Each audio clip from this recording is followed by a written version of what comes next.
first off, I hope you can understand English because I don't speak very much Russian. So this will be all in English. And my computer will start any moment and then we will start. While I'm waiting on that, oh, it's okay, we're ready to go.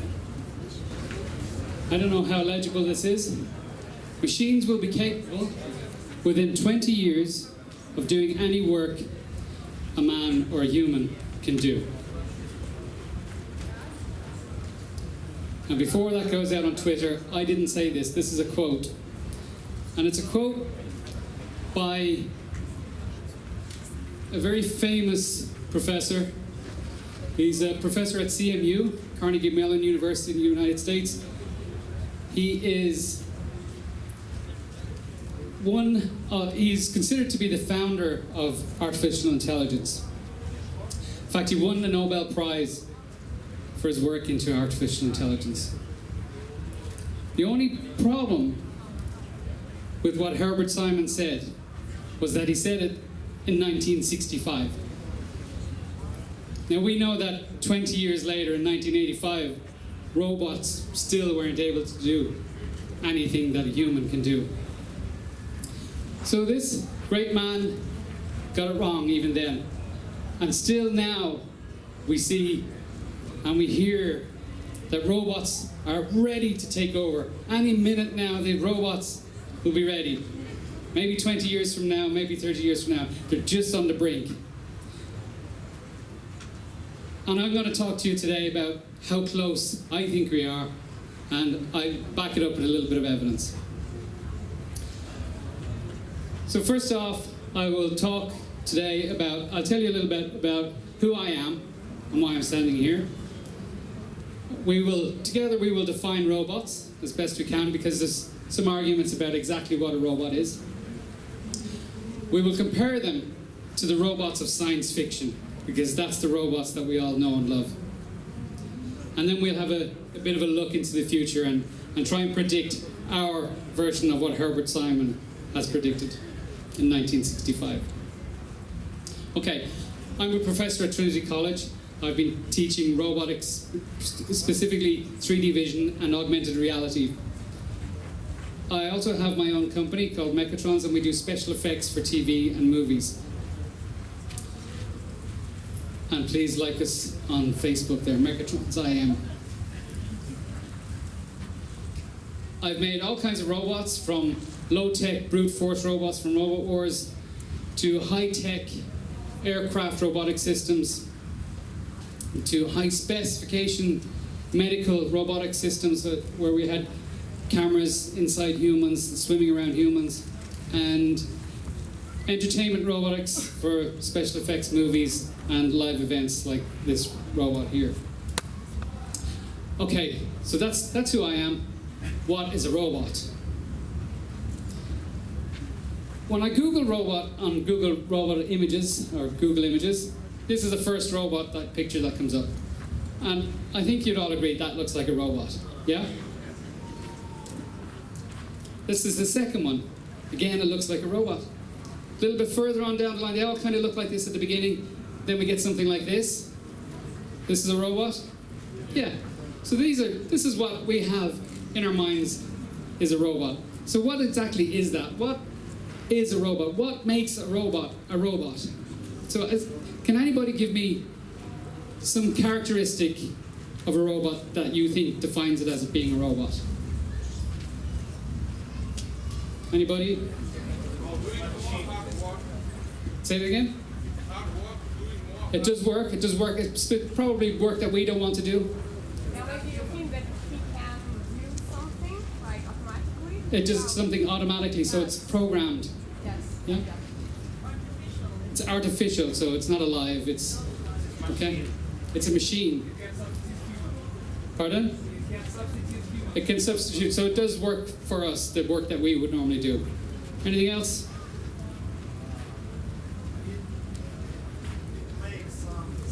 It makes decisions. Okay, so it's got a computer sort of brain or something. What about materials? What does it run on? It's metal, someone said over there. And yeah. Actually, I have a small question. Okay. Do we define robot as something that has an artificial intelligence? Yes. So that's what we're trying to define right now. We're trying to define if a robot has to have intelligence. And so far, these are some of the characteristics that it have. Some of the robots that I've built don't have any intelligence, but they're still considered to be robots. Anyway, so we have an idea that they're made out of metal, they run on electricity or something, and they have computer brains and they make decisions, and they do work that we don't want to do. How many of you have robots like this at home? 3, 4. Okay, so 4 people here have 5 have robot at home. Does anybody have... Oh, wait. Before I go on to that, this is what Wikipedia says a robot is. A robot is a mechanical or virtual artificial agent, usually electromechanical machine that is guided by a computer program. These are the things that you just said. It's run by, robots can be autonomous, semi-autonomous, or remotely controlled. So what you're talking about there, about if the robot has artificial intelligence or if it's a remote control, is it still a robot? Wikipedia still says it is. So I think our definition agrees with what Wikipedia says it is. And only 4 of you have these at home. So only 4 or 5 people have one of these. Yeah? This is a machine that does work that we don't want to do.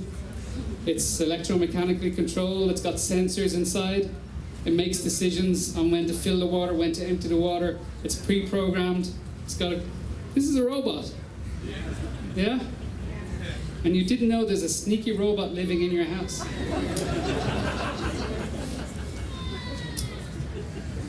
So what's different? This doesn't come up on robot images on Google when I put it in, because we don't think of this as being a robot. Because science fiction has told us what a robot is. So let me tell you what the difference is with science fiction robots. These are, you probably can't see these images very well. The people at the front, I'm sure can. These are some cartoons of robots from science fiction. And maybe you can see the C-3POs here.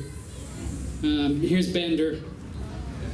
Who's this one? The Tin Man. Crichton is over there. Terminator's right at the top here. So these are robots. This is what we are familiar with as robots from science fiction. And let me define science fiction robots for you. So a sci-fi robot, and this is according to Peter Redmond, who's a roboticist and a science fiction fan, and that's me, by the way, just to remind you. He says that a robot in science fiction is a machine that is designed to help us until it inevitably becomes self-aware and tries to murder us all for being inferior.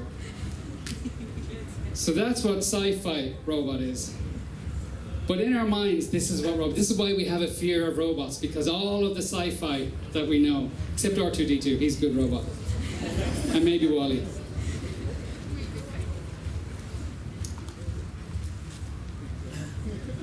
So, robots are designed, we make robots to look after us, to take care of us. Here's a robot from science fiction that's designed to take care of us. Does anybody know this robot? Yeah. Yeah, what is this robot? Medical work. Yeah, it's a medical. So, who's the guy in the chair, first of all? Luke Skywalker. And this is RB-1. And RB-1 is a surgical robot from the medical wing in Star Wars. Luke had a bit of an argument with his dad, and he lost his hand. And this robot gave him an artificial limb. Wouldn't it be cool if we had robots like that in real life? Well, this is actually a robot in real life that does surgery like Luke Skywalker had. This reattaches limbs. It can do very, very, very tiny microsurgery on nerve endings and stitch nerves back together again. Now I'm going to show you a very short clip of this doing a surgery. If you're a bit squeamish and you don't want to see it, just look away now, because it's going to be cutting some skin off.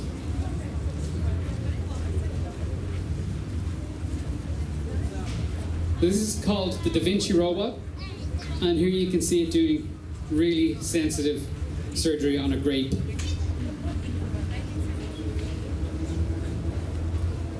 And what it does is it takes the macro movements that we are very good at into micro movements that can really, really move tiny amounts So the surgeon can perform surgeries on eyeballs or nerve endings. It also removes any shake that's in the surgeon's hand. So on a Monday morning, when he's a little bit shaky after the weekend, this robot, I think I would go with this robot rather than a surgeon. But that's a lot of faith that we put into robots. Robots to do surgery on us. But we have robots that take care of our elderly, we have robots that take after our weak, we have robots that take after our infirm. We have robots that teach our children. This is a teaching robot from Japan. By the way, I'm going to be showing some videos and some images of robots that I've made and some that I just nabbed off YouTube and the internet, okay? Just to make that clear, I didn't make all of these. And we have robots that look after lazy people like this guy. This guy's lying in bed, he's lazy, just wants the robot to bring over a drink. He doesn't want to get out of bed. And that's not really a robot that takes care of us, that's more what I call a helper robot. So here's a helper robot from science fiction. Do you know this one? Yeah, of course you do. Wall-E. So Wall-E's job, what was Wall-E's job? Absolutely. He's collected garbage. He was a cleaning robot. Here's a cleaning robot from real life. It's not as cool as Wall-E. And it's not as intelligent as Wall-E. So the DaVinci Robot that we looked at had really no intelligence, a little bit of intelligence to get rid of the shakes from the doctor's hands. But this robot, our own animals are smarter than these robots.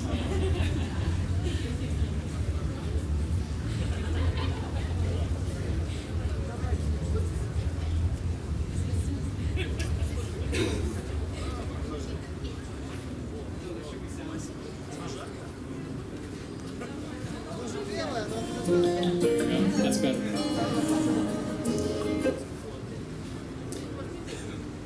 These are some more kind of robots. I'll run through some of these quickly, just show you in short clips. This is a robot for climbing up walls. It's a robot gecko. So if we can't get to somewhere, these robots can get into places that we're unable to access. This is a sand flea. It's very good for getting to high places very quickly. The gecko takes a long time.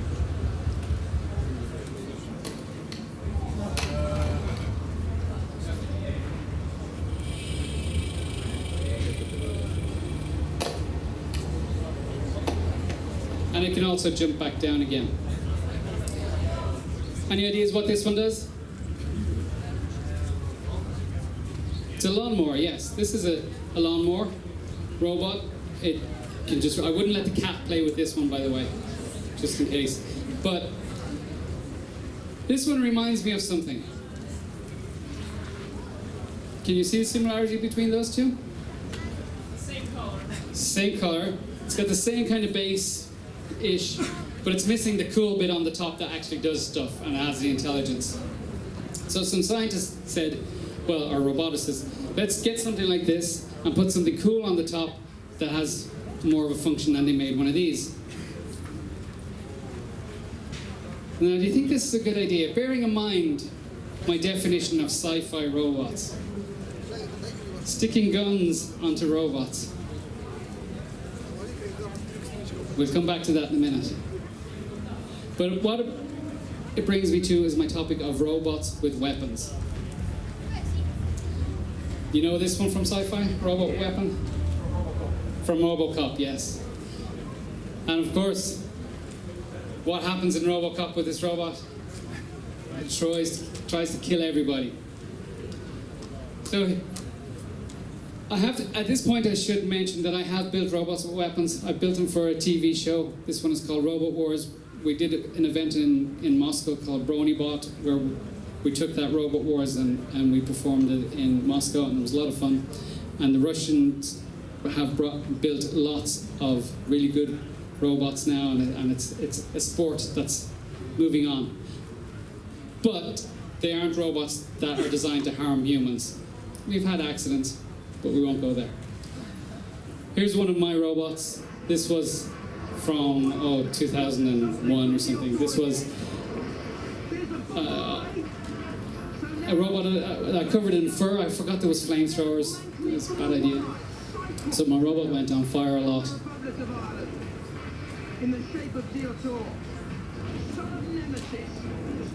But it's a lot of fun. And some people get upset because they say it's violent. But really it's no more violent than a baseball bat hitting a ball, because it's just objects of metal and wood and steel. Yeah, there I am. Okay, I'm on fire again. And the reason why I covered it in fur was because when it was running around on the floor, so it kind of looks like an animal. And I covered it in fur to make it all friendly and cuddly and stuff. And that's what I'm going to talk about now, robot animals. Does anybody recognize this one? This one, I don't know how well known this one is in Moscow. It's from Doctor Who, yes. This is K9 from Doctor Who. And I had the pleasure of working with this during my time in special effects. But robot animals, this is one built by a friend of mine, and he made a robot fish.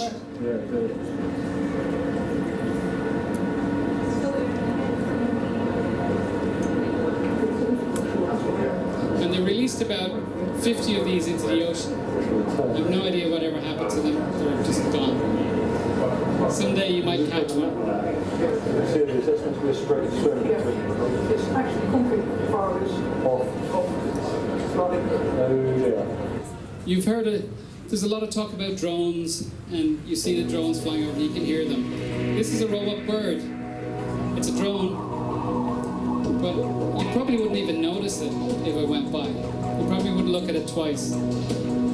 This could be doing its surveillance.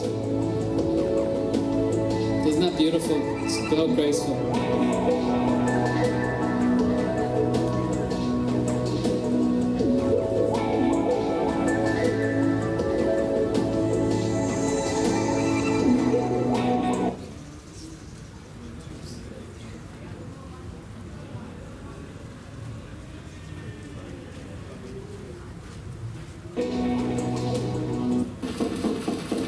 This is a robot cheetah. Boston Dynamics, yes.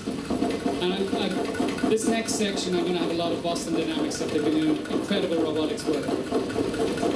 But you can see this is in miles per hour. You can see it's impressively fast. It's not only fast, it's also agile. These robots have no problem dealing with obstacles. They have vision systems that can see the obstacles, calculate very quickly what it needs to do in order to be able to jump over.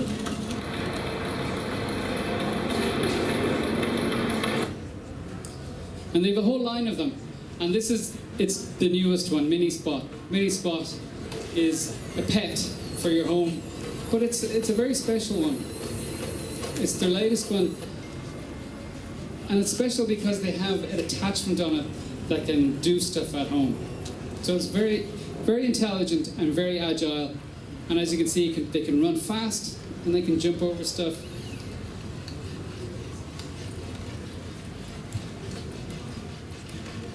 And on the top of it there, you can see it's got an arm that allows it to be able to pick up things and manipulate them.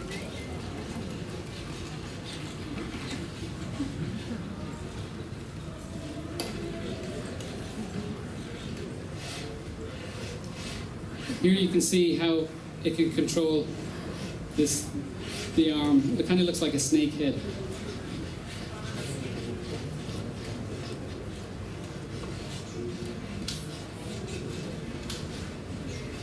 And so these animals are more than just animals because they can do things that even animals can't do. They're also very, very strong.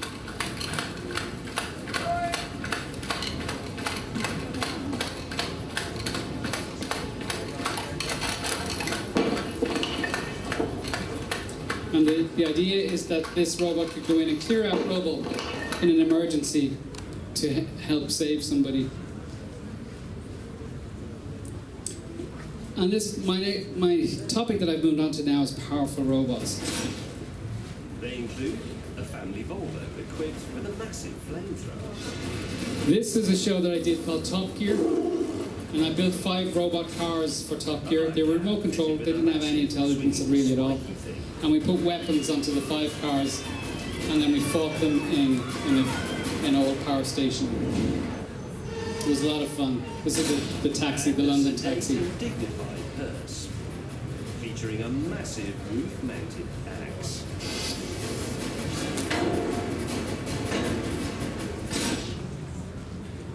This is my car. It's a tough, go-anywhere 4.2-litre Range Rover featuring this massive front-mounted many-pronged So we were told to make them look a flipping bit other like cars Mad Max. over.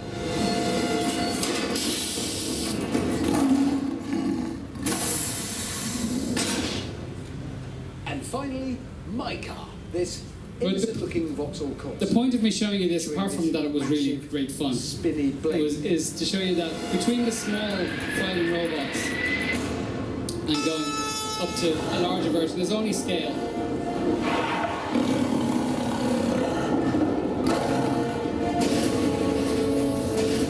Also conveniently for our DVD, in the MOT I think if you want to see more of that's on YouTube. I'm going to move on. So fighting robots. What's this one from science fiction? Atom.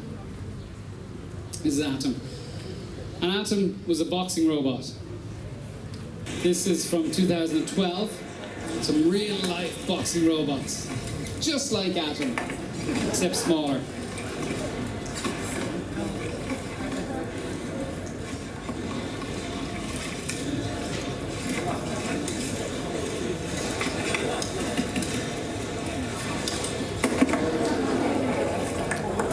But the cool thing about Atom was how he was controlled. Now you can see the guys holding a controller, I think, just on the edge of the video. But, yeah, does anyone remember how Atom was controlled?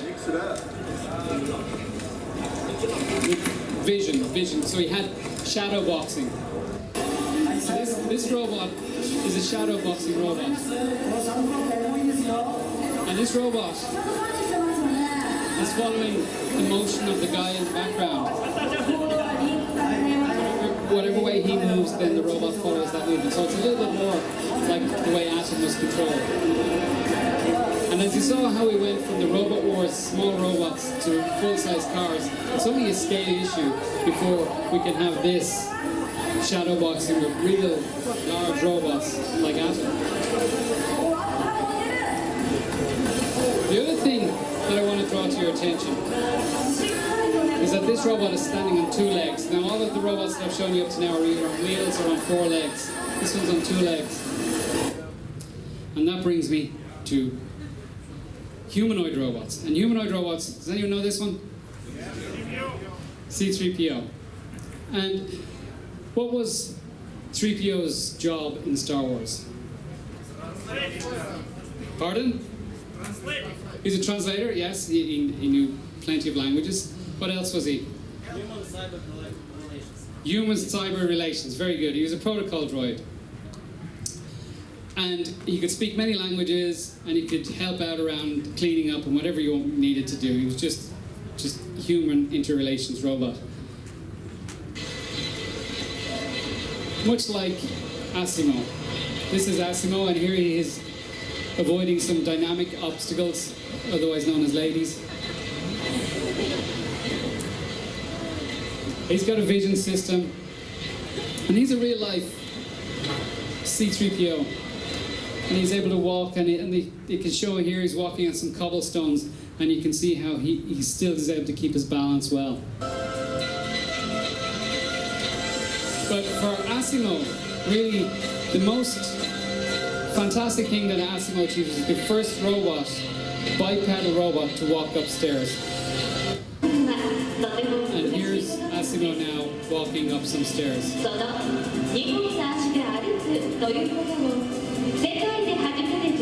And this was quite an achievement for a robot to be able to go upstairs, because it was always a problem.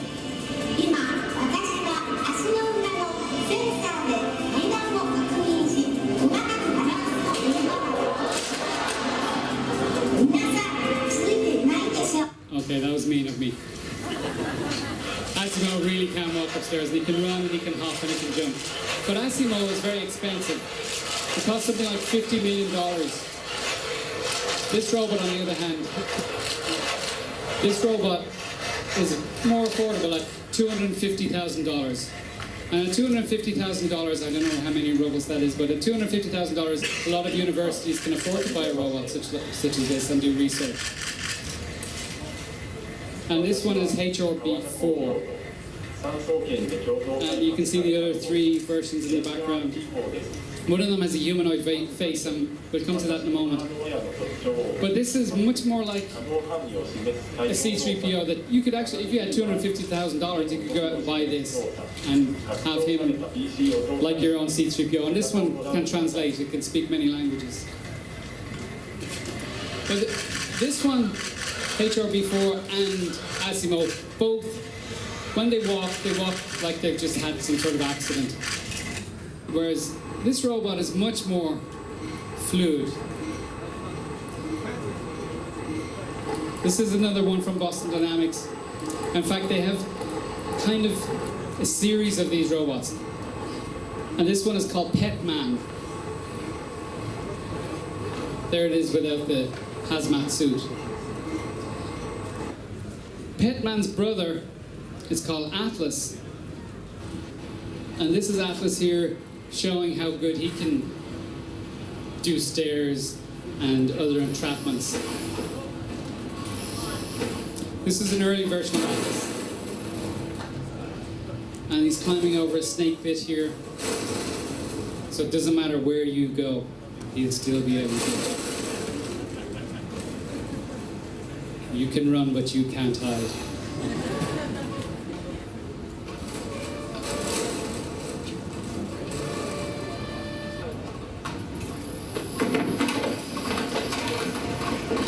So the stair is no problem to Atlas.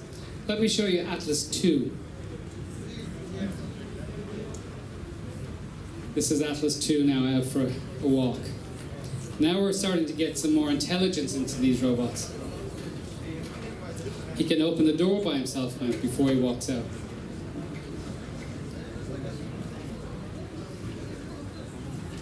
And any terrain that we can walk over, Atlas can handle.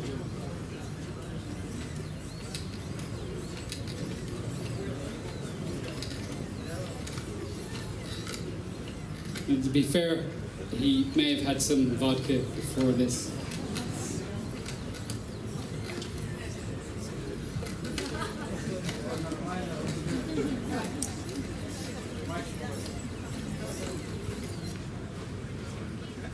But that's what that reminds me of. Who's this guy? Terminator. So the more of these humanoid robots that we make, where these are machines that can just keep coming and keep coming, it reminds me of this. But there's one thing that's missing from all of those that this robot has. And this robot is called an android. An android has got skin. And so it's designed to look just like us, not just act like us, but look like us. Here's an android from science fiction. Do you know this one? No? Pardon? Star Trek, yeah. This is Commander Data from Star Trek. And Commander Data, as you can see, has skin, and he looks just like a human. Now, in real life, it really was a human just painted gold. Whereas this one, this is a robot.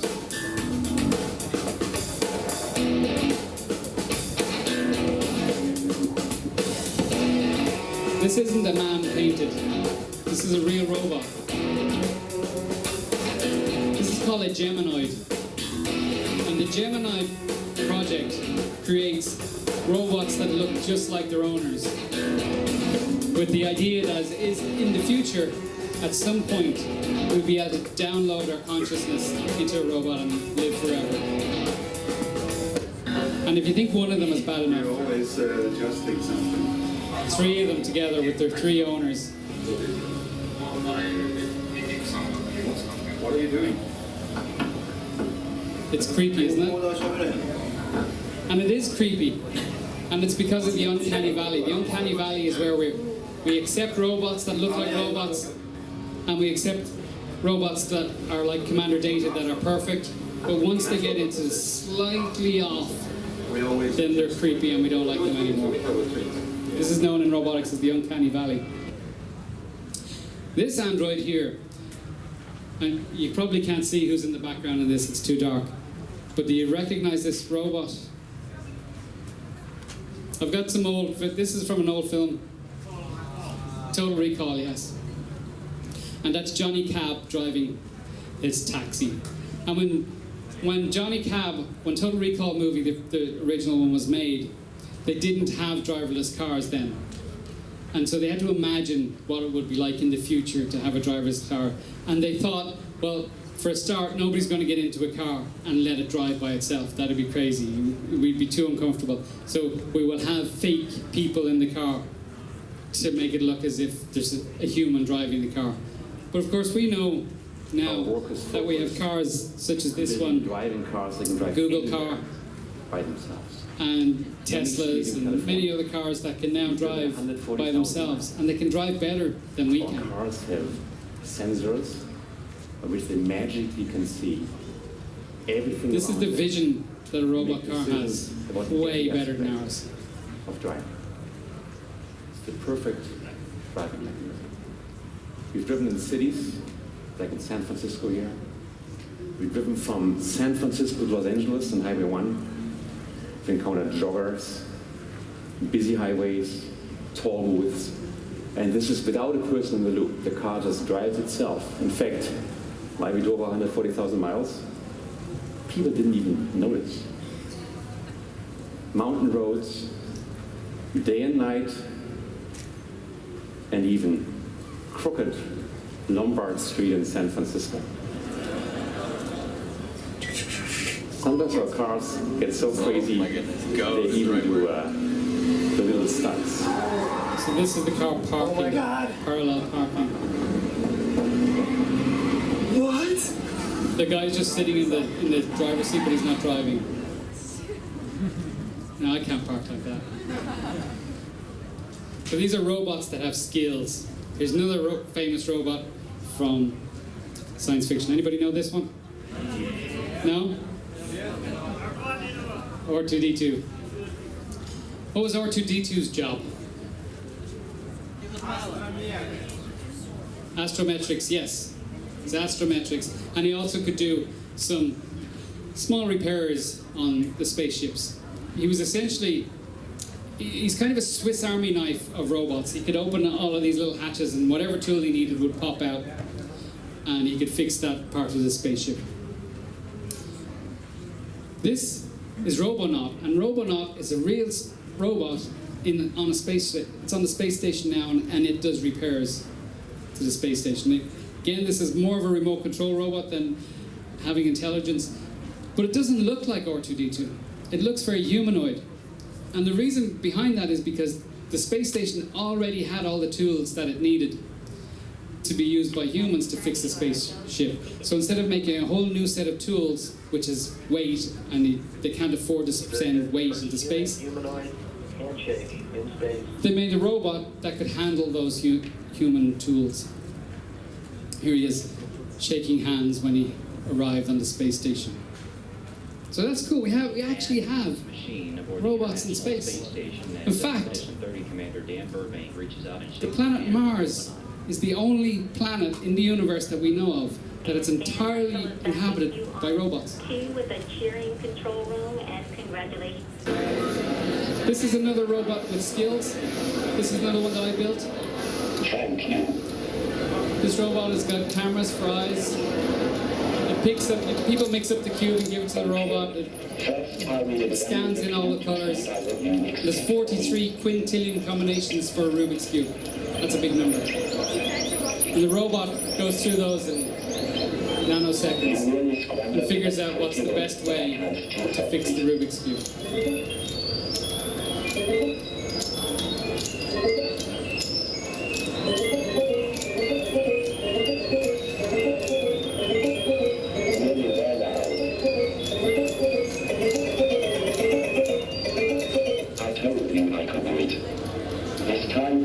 So 18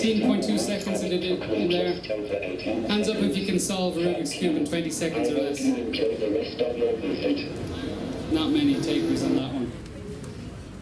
So robots are smarter than us. They can drive better than us. They're stronger than us. They can look like us. They can run for as long as they can get energy, and solar power can give them energy for a very long time. So why haven't they taken over yet? Where is this robot revolution?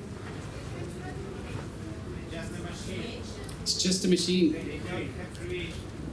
They don't create. They can't create. They just have their program. And they Well, let me put it to you this way. Remember this? When I talked about this. Right now, there's robots that don't look like robots all over the place. And we don't call them robots. They do jobs that we don't want to do, and we let them do it. And things like this that have already got intelligence and mechanics and electronics and all the stuff that we already discussed about robotics. These are robots, and they've already infiltrated our lives. They're around us right now, but we don't call them robots. Once we understand what it does, we call it by the machine that it is. So that's why I call these robot things. So a washing machine is just a washing machine. It's not a robot washer. Robot cars will soon just be cars. They won't be called robot cars anymore. This is not a robot car. This is my first car. And I can tell you, when this car wouldn't work, it was most likely because I didn't put petrol into it. But if there was, it either got petrol, or it was a lack of petrol or a lack of spark electricity, and that was it. That was the only reason why this wouldn't go. Or there was a mechanical fault. Nowadays, when my car breaks down, I haven't got a clue why. I take it into a mechanic. The mechanic plugs it into a computer. The car tells the computer what's wrong, and then the mechanic goes away, gets the part and puts that part in. Who's in charge there? The car is telling the mechanic what to do. So I have a bad diode here. Can you just give me a new diode? The mechanic goes away and gets the diode, fixes the car.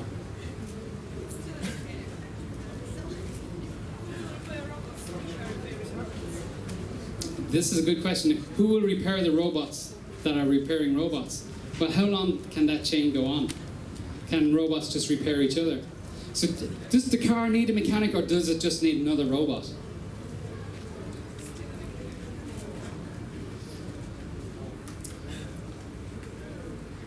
The stock market. People think that they're driving the stock market. They're not. People put in what they want to do, and then the stock market automatically takes over. When something goes bang, like Brexit, the stock market crashes all of a sudden because all these computers are just taking over and running the show, and we're not involved. And if we want to get involved, we have to jump in and try and override things. Sometimes we can't. So robots are already starting to take over. We just don't realize it. You remember this guy, Atlas II. He's loading up some stuff, and he's picking up some boxes.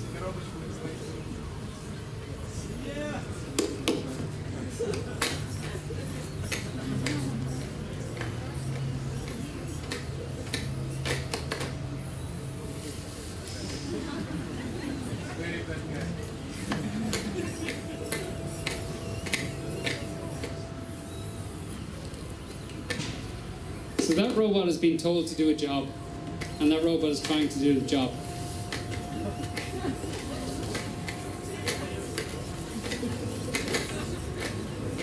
How long do you think it would take that robot, if it had enough intelligence, to say, I could do this job if that human wasn't there?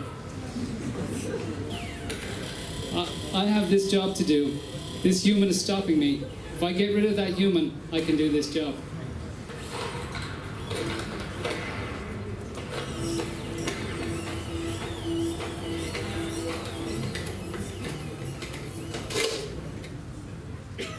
So what's our future going to be? Once we get to the point where robots can do everything, maybe it's 20 years, maybe it's 50 years, I don't know. What will we do? If we don't need to do anything, what will we do? And what will we do right now? What will we teach our children or encourage our children? What jobs are going to be left that the robots aren't going to do? Consumption. What was that? Consumption. Consumption. You were going to be consumers. But for now, we are controlling those robots. We design them, we program them, and they follow strict algorithms, which means they can't overcome yet their creator. So but the day when they will be able to make those algorithms from thin air, that will be the day when they will. So right now we are in control. We are controlling the robots. We are making the decisions for the robots. And there's Isaac Asimov has got 3 or 4, depending on which one you look at, wonderful rules that say robots won't ever harm humans. But really that's an impossibility to implement. It's not possible. And those laws are guidelines for any product that you make, even a vacuum cleaner. A vacuum cleaner should never harm the human. It shouldn't have sharp edges. It should be able to do the job that it's doing. So those rules aren't really rules or laws. So what we need to do, if you there's on BBC website, there is a list of jobs and predictions of how long that job will be still in before it's taken over by a robot. So how long your job will last. Now, I'm not a Luddite.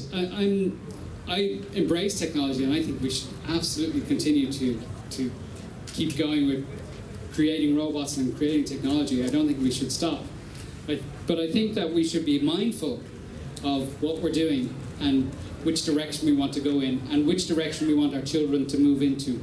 As I think what we're learning in schools right now is going to be redundant very, very soon, a lot of it. And we have to try and keep ahead of that curve, and it's difficult.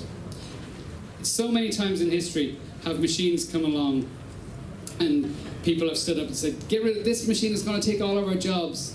And it hasn't happened. It just created a whole new industry and a whole new set of jobs.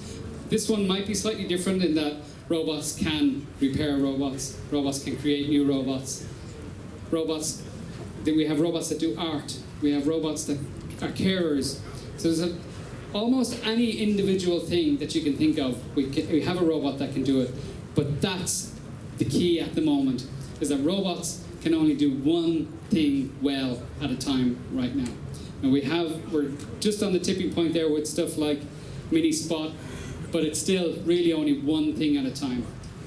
When they can do multiple things, that's when we will be more under threat from the robot revolution. But I don't think we're going to be really under threat. I think it's a symbiosis where we live together with robots. If you imagine that you're a wealthy person and you have a smart home, really smart home. The smart home is hooked in to the Internet of Things. So when your fridge is low on food, it orders from the supermarket, gets delivered to your house, restocks your fridge automatically. When you're on your way home from work, your smartphone tells your smart home that you're on the way home and that you did 10,000 steps today and you need a bath. And it runs the bath, so when you get into the house, your favorite music is playing, the bath is ready for you, and your food is stocked and there's beer there, whatever you want.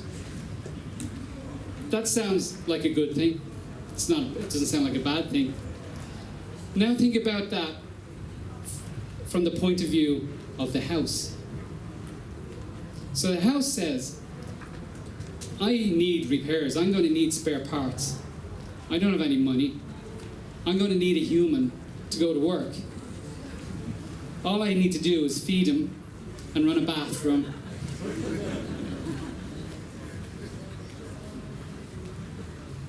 And look after him, make sure the temperature is right in the home, and so on. So we think that we're running the show, and the robot thinks that he's running the show. But does it really matter, as long as we're all together and getting on with it and living what we want, getting what we need out of it. And I think that's more likely what the symbiosis is going to look like in the future.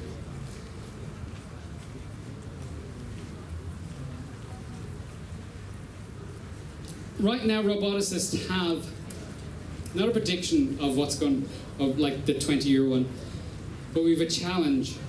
We challenged ourselves to build robots that can do pretty much any job that a human can do. So multiple jobs, multiple tasks.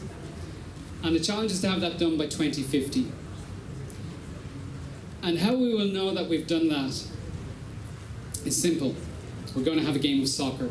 So we're going to have a game of soccer with a fully robot team and a fully human team, with normal soccer rules on a normal soccer pitch with normal soccer ball and nothing fancy. And if the robots can do everything that they need to do to be able to pass the ball, strategize, run, jump, save balls, and all that kind of stuff, then they're going to be pretty smart robots to be able to do that.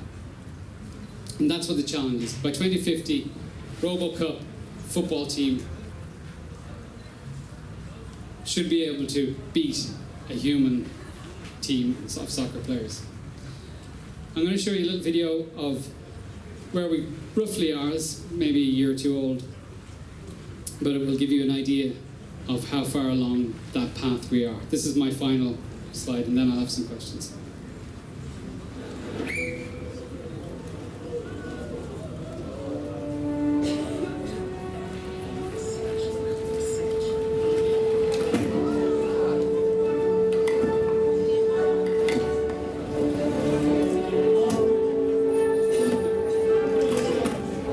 I said 2050. I didn't say we were ready yet. I did say 2050.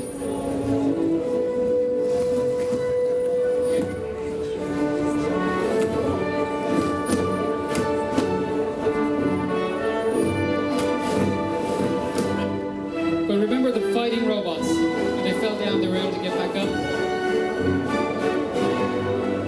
So who knows, maybe by 2050, the machines will rise and win. So thank you very much.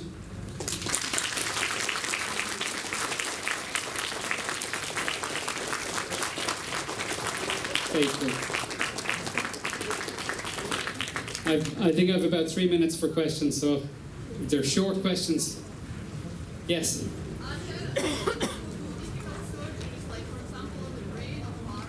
Are there robots that do difficult surgeries? Well, the DaVinci Robot is a very advanced robot, but it doesn't have much intelligence. But it can do surgeries on the brain. So the surgeon is hooked up. In fact, the surgeon can do it from a different country. So he's hooked up to a remote control system, and he controls how that works. We do have robots. Right now I'm working on robots that swim through the body's system and can do minor surgeries inside the body and stitch back up blood vessels from inside and nerve endings. Any other questions? Yes.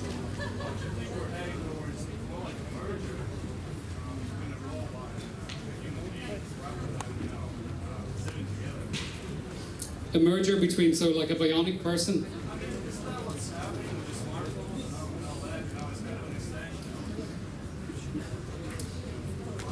Yeah, so the question is, do I think that we're, rather than living together with a robot, that we're merging more of ourselves into the robot, or the robot's merging into us, so we're becoming more bionic. So right now, you look around here and you can see people just walking around with smartphones. And when you look, if you've ever lost your smartphone, you no longer know anybody's number. You can get lost because you don't have GPS. It's like you've just lost a child. We already have that connection, so we've just lost a limb, or some really important part of us we've just lost. And I agree with you. I think we're going to have the glasses, the augmented reality glasses that we will wear, and information will be just pumped straight into our eyeballs as we move around. Perhaps in the future we'll have some sort of a USB port where we can just plug in and download what we need. So it is possible that may happen. I think that we will live together before we will live as one unit. But we are getting more and more bionic, and certainly the work that we're doing on prosthesis and reattaching limbs onto people, and maybe extra limbs like Dr. Octopus or something like this. It was just a question to follow up with a bigger question. Will they take over? I mean, why would we still have to take over? Who would be left to take over? Well, in the Terminator movie, why the reason that the robots took over was because the Terminators were advanced enough in intelligence to realize that we are more harm to ourselves than anything else, and that we just need to be stopped because we're just too crazy to be let go. And that makes sense. Yeah? You're talking about Last question. You're talking about the smart house, which would like to get rid of the inhabitants of the house. But our actual robots, they are the dumb creatures from the human point of view. They don't have actual consciousness to be able to do that. So if they do that, it means that some intruder wants to inflict harm on the inhabitants. And the actual question, when do you think the robots will have the actual consciousness or something resembling it? I think the question, first of all, is when do I think robots will have consciousness like humans have? And I don't think that's ever going to happen. I don't think that we will ever create a consciousness that's the same as humans, but I think we will make one that's different, but that's more suitable to, first of all, the technology and the hardware that we create, or that the robots can create themselves. I don't think that we will even move down the road of recreating humans. I think it makes more sense to have like Mini Spot the dog with an arm that doesn't exist in nature to be able to move around. It can go upstairs, it can do everything that it needs to do. It's better to have stuff that nature hasn't got, because it can do more and it'll advance more. And I also don't think that the house wanted to get rid of the human. I think it was happy to have the human. It needed the human there. Okay, I think I'm out of time though. So I'll be right over here if anybody wants to come over and ask some more questions. So thank you very much for listening to me.